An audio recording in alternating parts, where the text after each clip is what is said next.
नमस्कार, मैं हूं आपके साथ शिप्रा झा और आप देख रहे हैं न्यूज़ 18 बिहार का डिजिटल प्लेटफॉर्म। देखिए, सीबीएसई ने 10वीं बोर्ड परीक्षा का आयोजन साल में 2 बार किए जाने वाले नियम को मंजूरी दे दी है।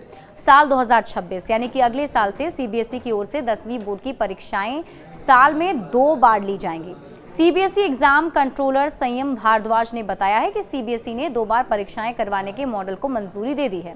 साल में पहली परीक्षा फरवरी और दूसरी परीक्षा मई महीने में आयोजित होगी। वहीं फरवरी में होने वाली परीक्षा के नतीजे अप्रैल और मई में होने वाली परीक्षा के नतीजे जून में जारी कर दिए जाएंगे।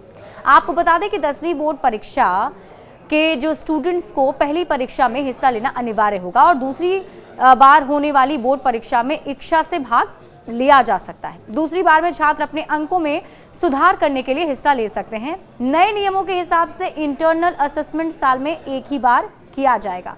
कब होंगी परीक्षाएं? तो सीबीएसई की ओर से फरवरी में जो ड्राफ्ट तैयार किया गया था उसमें कहा गया था कि सीबीएसई 10वीं बोर्ड परीक्षा के पहले चरण की परीक्षा 17 फरवरी से 6 मार्च के बीच आयोजित हो सकती है और दूसरे चरण की परीक्षाएं 5 से 20 मई को आयोजित की जा सकती हैं।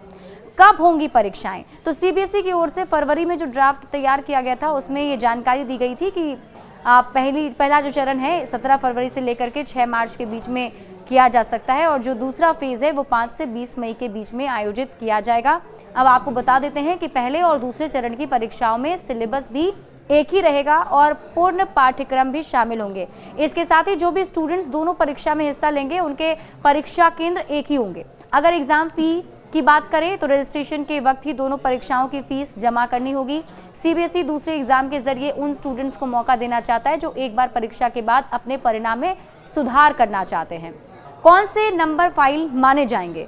देखिए, अगर कोई स्टूडेंट साल की दोनों परीक्षाओं में हिस्सा लेता है तो उसके उन नंबर को फाइनल माना जाएगा जो ज्यादा होंगे। अगर किसी के पहले एग्जाम में ज्यादा नंबर आते हैं तो दूसरे एग्जाम में कम नंबर आते हैं तो उसके पहले चरण की परीक्षा के नंबर को फाइनल मान लिया जाएगा।